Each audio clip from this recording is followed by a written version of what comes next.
We have one item on the agenda today, which is the first quarter financial review for fiscal year 2020. And I have a number of proposed budget adjustments that we recommend for you to consider a recommendation to Council later on today. For this item is also on the consent calendar at Council later today. Great. Let's go ahead and get started. Thank you. So I'm Mark Sill. I'm the accounting manager for the city.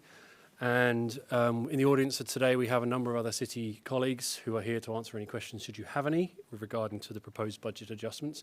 I will just begin the presentation, though, by mentioning that we don't actually, at this stage of the year, do too much of a discussion on the overall performance of the city, because we are only 3 months into the fiscal year.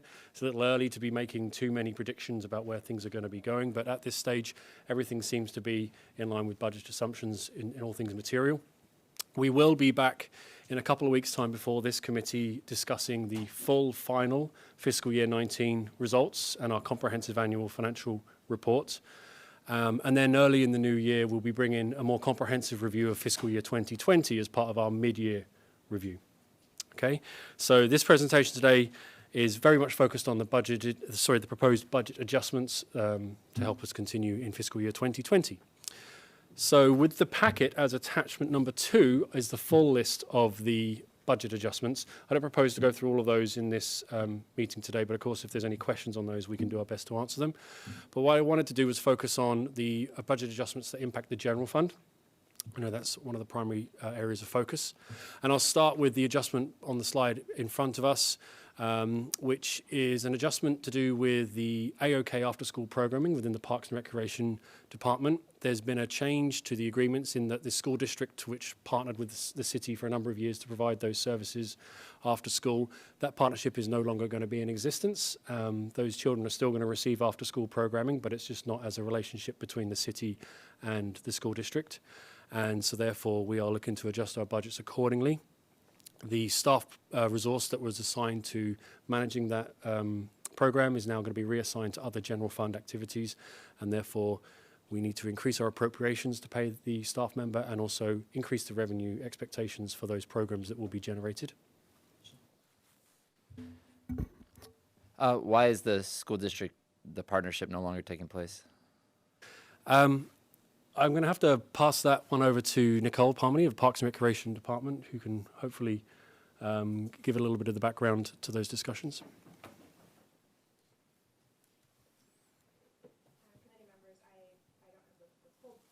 Is your mic on, please? So I do know that it was at the request of SBUSD to discontinue that partnership. And the department is still going to be providing a number of other services and recreation after-school programs, but it's just this particular one that they wanted to take on the programming themselves. All right, thank you. Thank you. Thank you very much.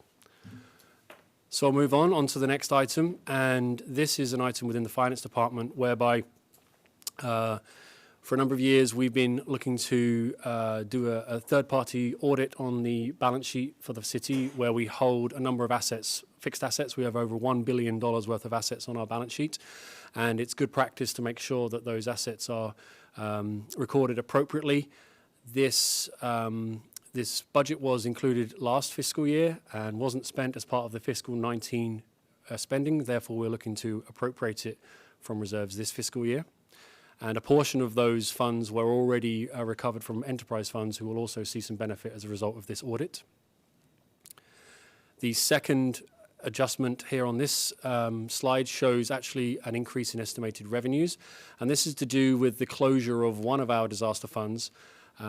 Oftentimes when there is a FEMA declared disaster, if it's large enough, we will create a brand new fund and make sure we are able to account for all of the costs and activities that are related to that disaster. This one relates to the storms in January 2017. The FEMA claim has now been completed and we've received all reimbursement, and this adjustment here basically reimburses the general fund for some expenses which were incurred in accordance to the response to that disaster. That's the $53,000 you see there. And then on the next slide, and you'll see this is consistent throughout the packet, it's kind of is the majority of the adjustments we have. This next adjustment is the general fund's share of the adoption of the strategic energy plan that Council, I know, were keen to progress in fiscal year 2020. So this plan is anticipated to commence on January 1st, managed by the Facilities and Energy Division in Public Works. So the General Fund is picking up its portion of the roughly $300,000 costs. And you'll see again that is a commonality across the rest of the adjustments.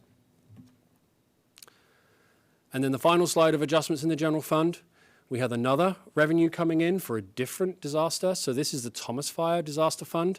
This isn't completed. There are still a lot of transactions and a lot of activity going back and forth between the city and FEMA in terms of the various elements of that disaster and the mitigation and the repairs.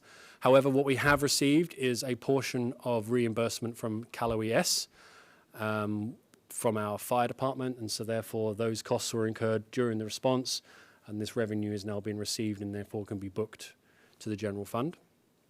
And finally, we have a $500 donation that's been kindly donated to the fire department, and so this adjustment receives that and then enables the appropriations for it to be spent on new protective equipment for firefighters. And that's the summary of the budget adjustments. Great, thank you very much. Any questions from the committee members? Any public comment? Seeing no public comment, we'll open it up to the council for any motions. I'll move the staff recommendation. Okay, we have a motion and a second. All those in favor, say aye. Aye, that's unanimous. Many thanks. Anything else, Mr. Sewell? That concludes this meeting. Thank you. The only thing I would say is for anyone watching at home, be sure to have your mask on, although the air quality in some parts of the city is still really good and others it's really bad. So just public service announcement, do yourself a favor if you're going to be outside and try to get a hold of a mask. The meeting's adjourned. Thank you very much.